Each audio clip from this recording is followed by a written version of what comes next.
Good morning, happy Friday.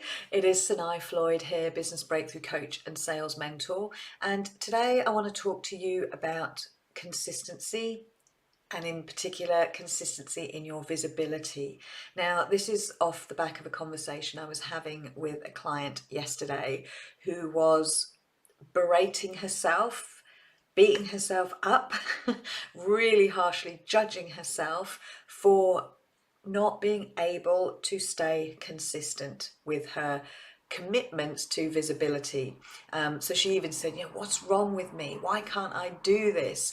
She sets all these pledges and commitments, and then something goes wrong. She self-sabotages, she gets distracted, and before she know it, she's fallen off kind of her wagon of consistent visibility.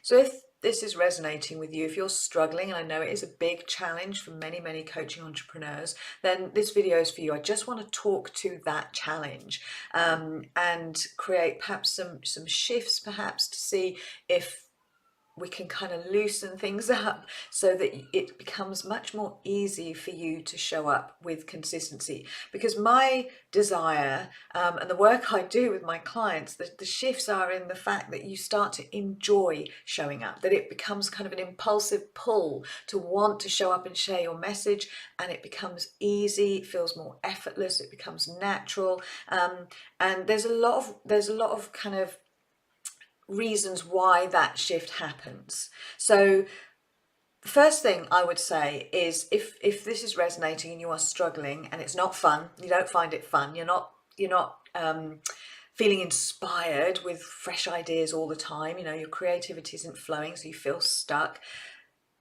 The reason could be that you are not 100% clear and aligned with what it is you do and who you do it for. So I'm talking about your niche and your ideal client. And when you don't have clarity and you're not aligned with those things, your messaging can feel a bit off, like you're not quite sure what to say, or what your value is, or what the problem is that you solve, or how to articulate your value.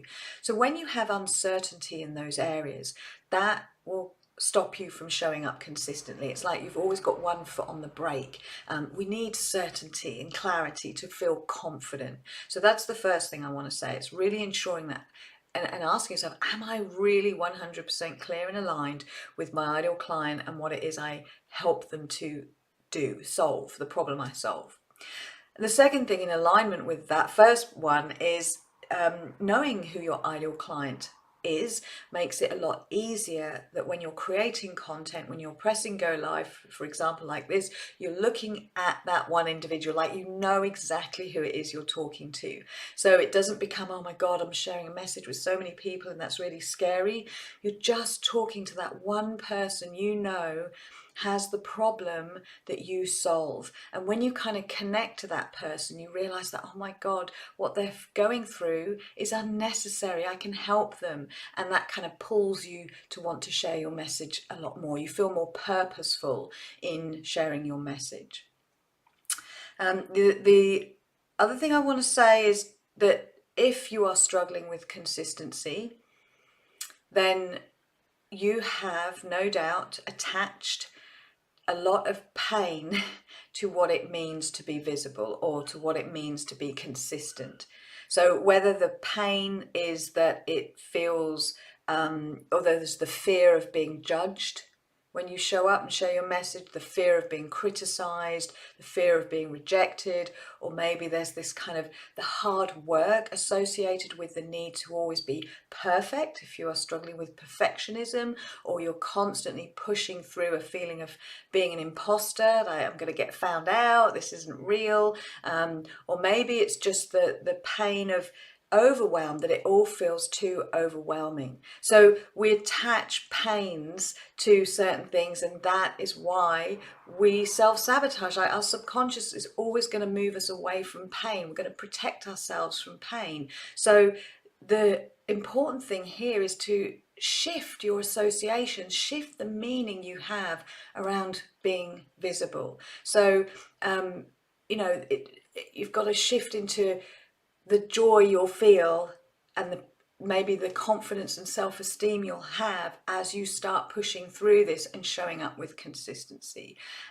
The fruits of showing up consistency will be more clients, more money, a growing business. All of these are things that will pull you forward. The pleasure that you can associate is the fact that reaching people and actually making an impact, making a difference in their lives, helping people. So if you can sort of see those, that the pain and the pleasure, which are two really powerful forces in human behavior and motivation, if you can shift all of the pain that you've attached and shift that into more pleasure, then that will start to pull you in the right direction. So you want to be pulled towards the pleasure rather than move away from pain. And our impulse, more than pleasure, is to move away from pain. We will do more to move away from pain. So you've got to shift those associations.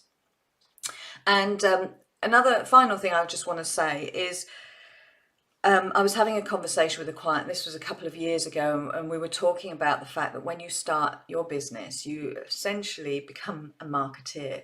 And she wasn't comfortable with that. She was like, oh, I don't like the sound of that. I just want to coach. I just want to help people. And so what we talked about that actually created quite a shift for her. She was like, oh, God, I can do that. Was to change that identity from marketeer to messenger. And so you are a messenger. You have a powerful message to share. You have been through something and come out the other side. Like, you've navigated some struggles, some challenges.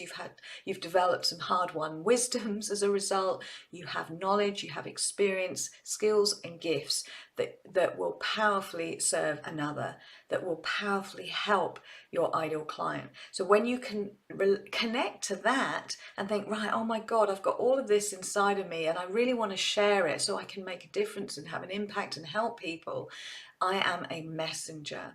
So even just that kind of identity shift might just help you kind of loosen things up a bit and support yourself to stay consistent. And of course, the importance of having accountability and support around this. So in my coaching program right now, we're having a bit of a visibility 30-day challenge. We're all holding each other accountable. Everyone is kind of reporting in every day when they've shown up and they've shared their message, they've gone live, or whatever it is that they've challenged themselves to do. They are being held accountable and getting that support. So if they feel like, oh my God, today the voices are getting louder, that voice that says you're too much, or nobody's listening, what are you doing, what are you playing at, you might as well stop. Those voices that start showing up when you've been visible for a short while, or a week or 2 weeks, when that voice shows up, then it's getting the support to recognize. So accountability and support as you're doing this, so that you feel that it kind of, when you have accountability, it kind of takes the emotion out of it, because you're not doing it for you, and the fear is overridden by the fact that, right, I want to report in and say I've done this.